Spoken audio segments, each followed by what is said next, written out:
dire ma gang de chanceux, parce que vous allez avoir un beau spectacle que vous ne vous attendiez pas. On fait du jazz au Art musical de Lillet à chaque après-midi. Et nous avons un des meilleurs trompettistes au Canada qui est ici.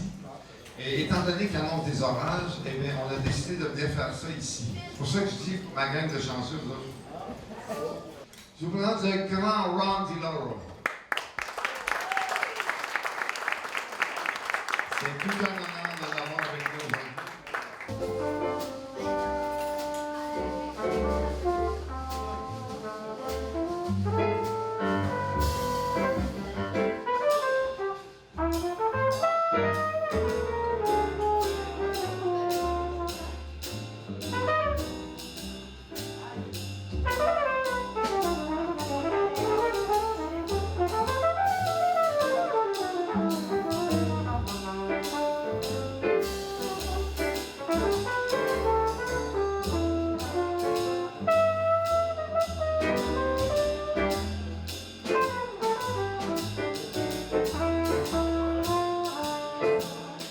Monsieur Saint-Onge, ça fait près de 43 ans que vous êtes musicien, compositeur, arrangeur et chef d'orchestre.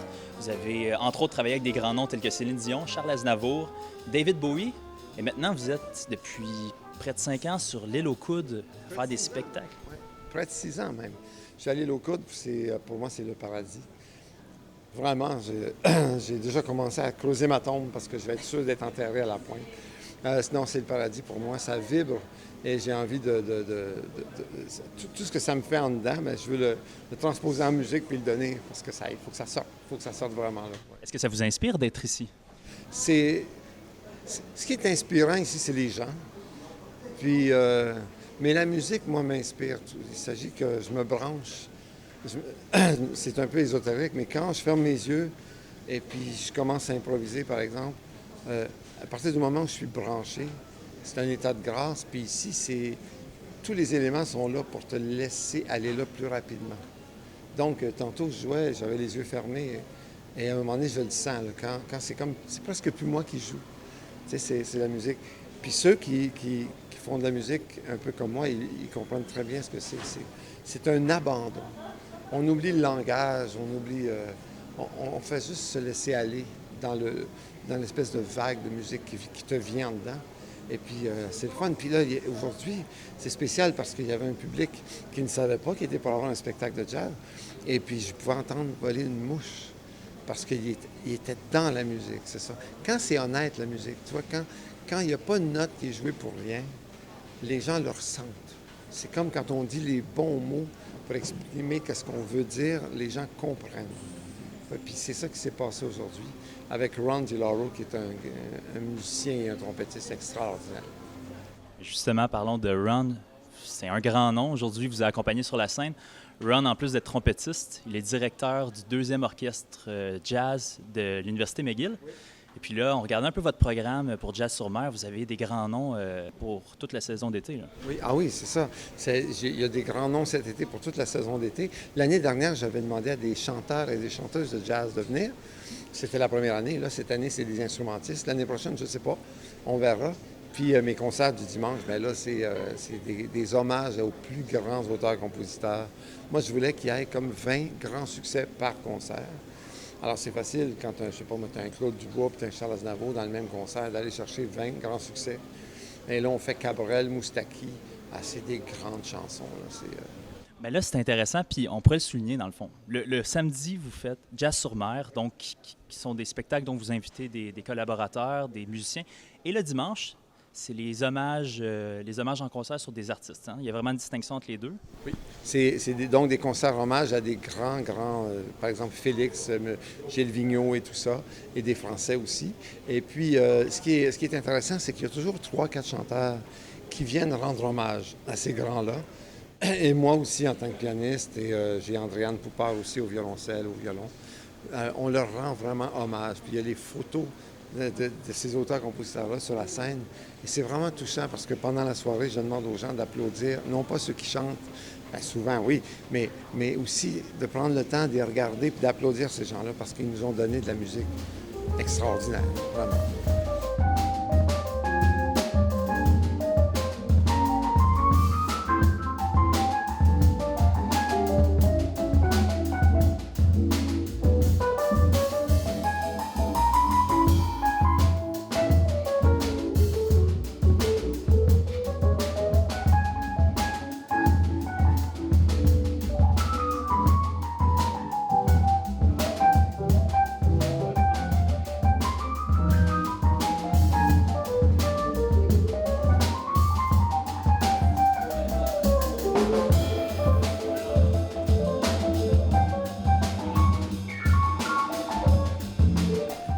décidé de faire du jazz. Vous auriez pu faire ici du folk, vous auriez pu aller dans le rock, dans le blues, n'importe quel style pratiquement. J'ai l'impression que vous êtes touche à tout, donc vous êtes à l'aise dans beaucoup de styles, dans un large répertoire. Pourquoi le jazz? C'est sûr que j'aime tous les styles de musique, mais par exemple, pour pas nuire aux gens aussi qui travaillent fort ici à Lille, comme par exemple, il y a le Festival de folklore ici, qui font donc du folklore. Il y a à la Fascine ici qui font de la musique peut-être plus actuelle, des chansons, des artistes plus contemporains, plus pop, plus jeunes. Moi, depuis le début, j'avais des grands noms, des grands chanteurs là-bas, et puis on faisait ça le dimanche soir justement pour pas nuire à personne autour. Il y avait des pièces de théâtre le samedi, donc on voulait pas faire ça là. Donc c'est pour ça que le jazz, je l'ai fait le samedi après-midi. Mais le choix du jazz, c'est ça, c'est que premièrement, il n'y en avait pas. Ça, c'est une belle opportunité. Et puis entre toi et moi, pour moi, c'est la musique qui me comble le plus, autant émotionnellement parlant qu'au niveau cartésien. C'est une analyse, c'est de la composition en temps réel, mais en même temps, c'est de l'abandon en temps réel. Donc, on va à des places. Des fois, j'ai même pas l'impression que c'est moi qui joue. Tu vois? Puis j'écoutais Ron, et puis il m'amenait lui-même à des places, parce que lui, dans son discours, il me disait des mots, puis que moi, genre, j'étais pas là. Alors, je m'en allais avec lui, je prenais comme 2-3 mesures, puis je m'en allais avec lui. Puis ça donne des moments où après ça, on se regarde, puis on sourit, parce que lui et moi, on s'est parlé, tu sais. On a discuté. Il y avait une belle symbiose. Puis il y a aussi un sens de coopération, j'ai l'impression, hein, quand on vous regarde jouer. Dans le jazz, oui. Surtout dans des petits groupes, parce que c'est sûr que dans un big band, c'est une façon d'écrire la musique, c'est des arrangements. C'est sûr qu'il y a des solistes, mais c'est une autre chose. Mais en trio, en duo, même en solo, mais surtout des duos, des trios, là. Et là, dans ce cas-là, on avait un beau quatuor avec Ron. C'est vraiment les formules parfaite pour discuter. Le batteur peut discuter autant avec nous que le contrebassiste en temps réel, mais il y a une question de respect aussi. C'est qu'on peut être à une table de 4, puis parler 4 amis, mais on ne peut pas parler les 4 en même temps.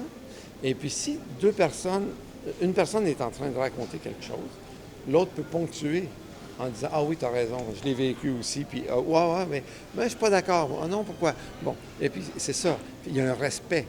Et puis en jazz, c'est ça. C'est comme en groupe. La musique, c'est un langage. Moi, je suis dirigé des orchestres partout à travers le monde. Je ne dis pas ça pour... non, mais ce que je veux dire, c'est le point, c'est que j'arrivais là-bas, mettons à Séoul, ou à Moscou, ou à Kiev. Et puis là, j'arrivais, ils avaient reçu ma musique avant, il y a 80 musiciens. Je montais en haut, je leur disais bonjour, et je faisais ça, et ça partait. Et c'est un Québécois à l'île aux Coudes qui a écrit ça. Puis à Séoul, ils font « puis c'est parfait. C'est le seul langage, si on y pense bien, qui est universel. C'est le vrai langage universel, la musique. On a assisté aussi à un moment durant le spectacle, et là, vous allez peut-être pouvoir me donner plus de détails. Là. Il y a plusieurs, je pense, formats de conversation. Si on pense que c'est une conversation sur la scène, j'ai quelque chose qui a vraiment piqué mon attention. C'était vous, par exemple, en train de jouer du piano. Ensuite, on avait 4 mesures de la batterie, là, du batteur. Et ensuite, Ron, à la trompette, rembarquait pour 4, 8, 12 mesures. Ensuite, un retour à la batterie, et là, c'était vous. C'était comme... On se demandait à la limite si c'était pas une petite compétition de bonne guerre ou une conversation mêlée avec une pause entre les deux. Ça aurait pu, mais c'est pas ça. Ça, c'est vraiment dans le jazz, dans ce genre de jazz-là. Après que le soliste principal a pris son solo, puis après, par exemple, le pianiste a pris son solo, là, on fait souvent, on appelle ça des 4 bars, des 4 mesures. C'est pour mettre en valeur le batteur, c'est souvent ça. Et puis souvent, quand c'est le fun, bien là, on le laisse aller pendant toute la forme de la chanson.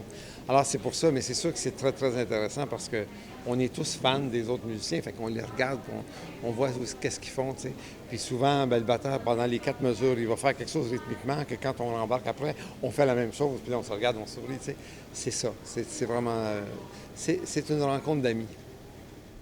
D'un point de vue plus personnel, on sait que vous êtes compositeur, arrangeur, vous êtes chef d'orchestre, vous êtes évidemment musicien, vous jouez de plusieurs instruments, entre autres le vibraphone, le piano, la guitare, l'accordéon. Aujourd'hui, au stade où vous êtes rendu dans votre carrière, est-ce qu'il y a quelque chose qui vous stimule davantage que d'autres? Est-ce que vous avez une orientation plus particulière? Ou... En fait, Je pense que c'est plate, la réponse. J'ai pas changé depuis que je suis tout jeune. Moi, la musique m'a tout donné. C'est un don que j'ai eu. Puis un don, c'est un cadeau, c'est un don, hein. Alors, j'ai eu l'oreille. Et puis, ça a fait qu'à partir de 10 ans, je me suis mis à jouer et à découvrir des choses au piano. Je suis autodidacte. Et puis là, je suis rendu à 62 ans et j'ai jamais étudié là-dedans, donc j'ai jamais été sur le marché du travail, moi. Comprends-tu la chance que j'ai? Fait que depuis que je suis très jeune, je suis conscient de ça, de ce cadeau-là que j'ai eu, donc je veux le partager. Puis là, j'ai 60 quelques années et c'est le même besoin que j'ai pas, ça n'a pas changé. Même quand j'étais jeune, j'avais peur. Quand j'arrêtais de partager la musique, j'avais peur que la musique s'en aille de moi. Parce que je sens vraiment que c'est un cadeau que j'ai eu. Par contre, là, je suis en train d'écrire une grande suite, un poème symphonique sur le fleuve Saint-Laurent, qui s'appelle Moliantega, qui est en Abénakis, c'est le fleuve. Et ça fait plusieurs années que je travaille là-dessus. Ça va être pour l'orchestre symphonique. Ça va être une grande pièce en 3 mouvements qui parle de la beauté du fleuve. Ouais. Moi, je pense que n'importe quel artiste qui va se servir de son art, comme disait Brassens, part de vers lui, part de vers soi, c'est dommage. Un artiste devrait prendre son art pour donner, pour partager. Parce que s'il y a eu ce don-là, c'est pas pour lui, c'est pas pour se grandir, c'est pas pour devenir une star, tu comprends? C'est pour donner. Et j'ai fait tellement de disques et tellement d'émissions de télé. Et j'ai connu certains chanteurs que je sentais que, oh mon Dieu, lui, il chante pour lui. Il chante pour être populaire, il chante pour être reconnu dans la rue. Mais c'est des carrières très courtes. Et ceux qui chantent parce qu'ils aiment chanter puis ils aiment toucher les gens, bien ça dure longtemps. Puis je pense que c'est ça qui est peut-être... toujours penser à ça. Si on veut faire de la musique, il faut faire de la musique pour l'art de la musique et pour les autres, pour partager. Ça donne rien de faire un tableau et de le mettre dans son garde-robe. Si tu as un talent de dessinateur, de peintre, c'est dans les galeries que ça va, c'est dans les expositions. La musique, c'est la même chose. Il ne faut pas que tu te serves de ça pour toi, il faut que tu te serves ça pour les autres. Ça implique quelquefois que tu fais peut-être pas toujours ce que tu aimerais faire. Parce que moi, je pense que si je me laissais faire juste ce que j'ai vraiment tout le temps envie de faire, je me fermerais les yeux ici au restaurant et je jouerais. Puis je jouerais 12 heures par jour, puis là, les gens viendraient me dire « Oh, M. Saint-Onge, c'est fini, vous pouvez vous en aller. » Tu vois, ça serait pour moi le summum. C'est de rentrer dans la musique puis d'en sortir. Mais je faisais ça à 17 ans dans un restaurant à Laval. C'était de 8h à minuit. Je devais jouer de 8h à 9h moins quart, prendre une pause. Après ça, de 9h à 10h moins quart, prendre une pause. Et je commençais à jouer à 8h. Puis à minuit, on me disait « M. Saint-Onge. » Il m'appelait Guy dans ce temps-là. Mais il disait « Guy, c'est terminé. » Parce que je tombais dans un monde où je suis chez moi, tu sais. Fait que c'est ça. Mais je touche à ça très souvent. Le jazz me permet de toucher à ça plus que toute autre musique, tu vois.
Catherine Dufour, tu es kitesurfeuse professionnelle. Tu as commencé en 2009, même en 2008, à te pratiquer pour faire du kitesurf. Avec le temps, tu as développé cette compétence-là. En 2017, tu es arrivé deuxième lors du World Cup Sailing Final qui s'est déroulé en Espagne. Cette même année, tu t'es qualifié cinquième au classement mondial féminin. En 2015, donc pratiquement 7 ans après tes débuts en kitesurf, tu as cofondé avec ton copain Sur Aventure. Oui. Et au début, je pense que c'était vraiment axé sur la pratique du surf, sur les cours. Tout à fait. Donc, en 2015, quand on a démarré, c'était purement une école de kitesurf. Fait que quand il y avait du vent, on se lançait dans le fleuve puis on allait jouer dans l'eau avec les clients. Puis de fil en aiguille, là, il y a des nouveaux éléments qui se sont ajoutés à l'école ici, donc à Sur Aventure. Maintenant, on est aussi une école ou un centre pour les activités de planche à pagaie sur le fleuve. On fait aussi du yoga. Tous les dimanches extérieurs. On a une boutique maintenant, donc les gens peuvent venir s'équiper là, de A à Z pour la pratique du kitesurf puis la pratique aussi de la planche à pagaie. Les activités de paddleboard et les activités de motomarine sont sur des horaires réguliers, donc à tous les jours. On a 2 départs par jour pour ce qui est du paddleboard. On a un horaire, donc, on a un départ qui est à 9h30 le matin, puis un départ aussi qui est à 15h l'après-midi. Pour ce qui est de la motomarine, on a 4 départs par jour, donc c'est 9h, 11h, 14h et 16h, puis vous avez l'opportunité de faire ça des excursions de 1 heure ou de 2h30 sur le fleuve.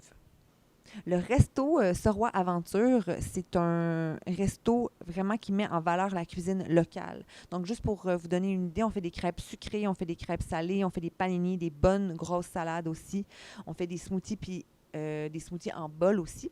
Puis tout ce qui est dans nos crêpes et dans nos plats principaux, là, c'est vraiment des beaux produits locaux. Donc, on a les fromages de la laiterie Charlevoix, le saumon fumé du fumoir Saint-Antoine. On a aussi la farine donc qu'on sert pour faire nos crêpes. C'est vraiment la farine de sarrasin qui pousse.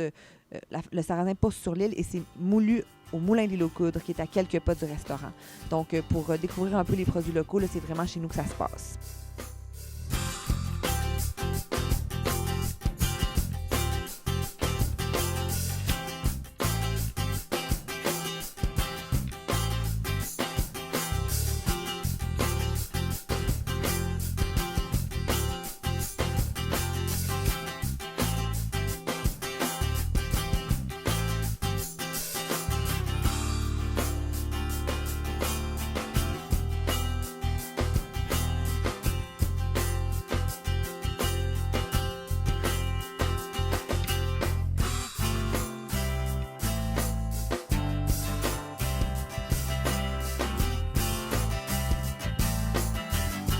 Mais dans le fond, la mission de Sur Aventure, là, c'est vraiment d'amener les gens à jouer dans le fleuve et à connaître un peu plus le Saint-Laurent. Nous, c'est notre terrain de jeu, on vit dans tous les jours. On se lève le matin en regardant les marées puis ce qu'il va y avoir comme météo sur le fleuve, parce que c'est comme ça qu'on planifie le mieux nos activités. Mais c'est ça, notre but, c'est vraiment d'amener les gens à jouer dans l'eau. On s'est aussi donné la mission là, de faire savoir aux gens que nos activités là, sont vraiment accessibles pour tout le monde. Dans le fond, tout ce qu'on fait, que ce soit le kitesurf, la planche à pagaie, le yoga, puis aussi les excursions de motomarine, c'est vraiment accessible de 5 à 80 ans. Puis même le kitesurf, des fois, on a l'impression là, que c'est un sport qui est inaccessible, mais c'est très, très accessible en fait parce que, dans le fond, c'est un sport qui est doux pour le corps. Quand on sait ce qu'on fait puis qu'on a appris avec un instructeur, là, il n'y a vraiment aucun danger puis c'est très, très accessible. Nous, depuis notre existence, depuis nos 5 dernières années d'enseignement, on a déjà enseigné à des gens de 7 à 80 ans. Donc, c'est vraiment accessible pour tous. C'est vraiment pour toute la famille. Est-ce que l'hiver représente un grand défi pour vous? Je veux dire, le kitesurf, ça se fait l'été, lorsqu'il fait froid, lorsqu'il y a de la glace, ou comment réussissez-vous à vous adapter? Bien, on aime ça aussi, la neige, puis le vent d'hiver, parce qu'on donne aussi des cours de snowkite durant l'hiver. Donc, Sur Aventure, c'est une entreprise qui roule presque à l'année. C'est sûr que notre grosse saison, c'est l'été, mais l'hiver, là, aussitôt qu'il y a de la neige, à partir du mois de décembre, habituellement, on donne des cours de snowkite, donc la version hiver du kitesurf. On fait ça dans les champs enneigés de Charlevoix. Donc, on en fait sur l'île, puis on en fait aussi du côté de Baie-Saint-Paul, puis du côté de la Malbaie. Dans le fond, l'hiver, on a une surroi mobile, donc on se promène avec notre équipement, puis en fonction des vents, bien, on donne des cours à des locaux, puis aussi à des gens de toute la province qui nous appellent pour avoir des cours de snowkite. On est hyper gâtés dans Charlevoix pour la neige en quantité énorme, puis aussi pour le vent. Fait qu'on s'amuse comme ça l'hiver.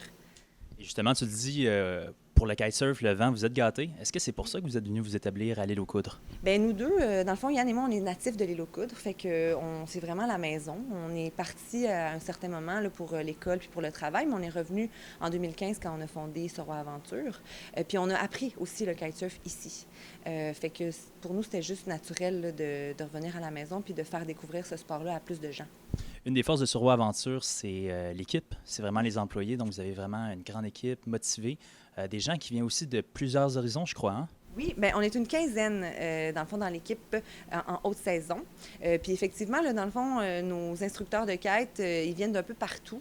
Cet été, on a des gens de la province de Québec, d'un peu partout. On a Ben qui nous arrive... bien, c'est un Marocain, dans le fond. Il s'est établi dans le coin de Montréal, mais c'est quelqu'un qui a voyagé beaucoup pour le kitesurf. C'est un instructeur là, qui a été aux Philippines, en Turquie, enseigné. On a des gens aussi qui viennent d'un peu moins loin. On a des gens aussi, des locaux, qui maintenant sont devenus instructeurs de kite. Fait qu'on a une équipe de tous les horizons, oui, puis on a une très bonne équipe super compétentes, qui sont des passionnés autant que nous là, pour le fleuve Saint-Laurent puis les activités qu'on fait. Là, je suis curieux, là, tu me parles de gens qui viennent de partout dans le monde. Oui. Qu'est-ce que ces gens-là pensent lorsqu'ils viennent à l'île aux Coudres? Qu'est-ce qu'ils pensent de Charlevoix? Est-ce qu'ils ont le désir de s'établir ici après? Bien, en fait, je pense qu'ils sont bien contents de passer un été ici.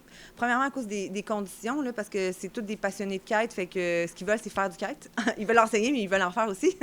Puis, bien, on a vraiment un super spot, fait que le vent est super constant et de grande qualité. Le plan d'eau est super intéressant aussi parce que à cause des grandes marées qu'on a, là, on a un plan d'eau qui peut être des fois avec de la belle vague, d'autres fois avec un super flat.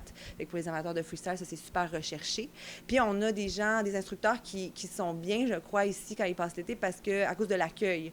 C'est comme si on les adoptait tout le monde puis qu'on voulait jamais qu'ils partent. Fait que je pense qu'ils connaissent plein de gens, puis ils connaissent les gens de l'île, puis ils tissent des liens sérieux avec la communauté. Fait que je pense qu'ils aiment ça. Faudrait leur demander directement, mais en tout cas, le feeling que j'ai, c'est qu'ils sont bien puis qu'ils aiment ça. Un truc qui nous marque, c'est on rentre ici puis on remarque que c'est une ancienne maison que vous avez achetée. Hein?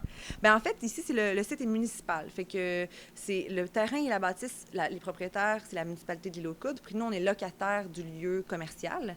Mais effectivement, que dans le fond, l'intérieur, c'est nous qui avons rénové, c'est nous qui avons un peu mis ça à nos couleurs puis à notre style. Fait que c'est une maison qui a été revampée, là, donc... En 2015, là, on savait pas l'air de ça. Quand on est rentré ici, là, on avait gardé la cuisine originale, puis ben là, de fil en aiguille, on a fait des petites rénovations. Les gens, quand ils rentrent ici, ils trouvent qu'ils sont un peu genre... tu sais, j'avais un monsieur qui était assis, l'autre fois, il arrivait de faire son tour de vélo, il a mangé sa crêpe, puis il était là, je me sens en Guadeloupe. Tu sais, fait que c'est comme une petite bulle, tu sais, quand il se met à vanter, puis que tout le monde est en maillot, puis qu'il profite du soleil, puis qu'il profite du fleuve, là, c'est une petite bulle un peu particulière. On a l'impression d'être on est en vacances, puis c'est ça, une bulle un petit peu à part du reste, là. C'est une petite oasis. Oui, une petite oasis, c'est bien dit, oui. Puis justement, là, tu te dis, vous avez évidemment acheté ou loué cette maison-là en 2015. À partir de 2015, oui. Est-ce- Dès que c'est devenu une halte municipale, en fait, nous, on a été locataires du lieu commercial. Quels ont été les autres défis, au début de votre organisation? Là? Oui, évidemment, vous avez revampé un peu cette maison-là, mais avez-vous fait face à d'autres défis? Bien, je pense que dans la vie d'entrepreneur, il y a des défis quand même assez fréquemment. Tu sais, on a quand même ajouté là, plusieurs activités, fait qu'il a fallu quand même aller chercher...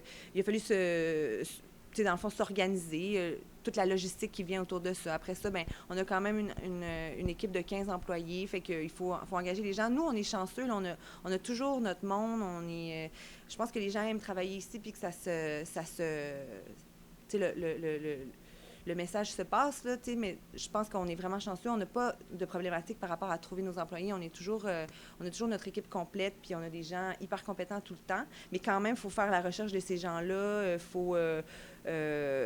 C'est surtout la croissance, en fait. Hein? C'est je pense que ça a été surtout ça, notre défi, là. Ça a été de prendre cette passion-là qui nous animait, puis qu'on a décidé d'en faire un métier, finalement. Là. Fait que c'est ça, des fois, je pense, qui nous a amené des défis, mais toute entreprise a ses défis, puis ça fait partie de la game, fait que on est bien content de relever ces défis-là, un à la fois, là, finalement. Puis on le voit justement, tu es habitué au défi avec ta carrière professionnelle de kitesurfer. Est-ce que ça a été justement un défi ou ça a été une force, une facilité pour toi de pouvoir combiner les deux en même temps? Bien, ça a été. Je pense que c'est bien parce que les deux sont complémentaires. Là, un aide l'autre. C'est la manière que je vois ça. C'est sûr qu'à un moment donné, on a 24 heures dans une journée. Fait qu'il faut être capable de bien répartir son temps. Mais je pense que depuis le début, en tout cas, ça a juste été positif que j'ai les deux dans ma vie, là, finalement. En ce moment, je pense que tu nous indiquais que tu étais en pause ou... J'en passe parce que c'est ça, tu me mentionnais les résultats de 2017, dans le fond, tantôt. En 2018, ben, j'ai eu une grossesse, puis fin 2018, dans le fond, mon garçon est né. Fait que là, en 2019, là, je suis vraiment, je m'occupe principalement de son aventure et de mon petit bébé.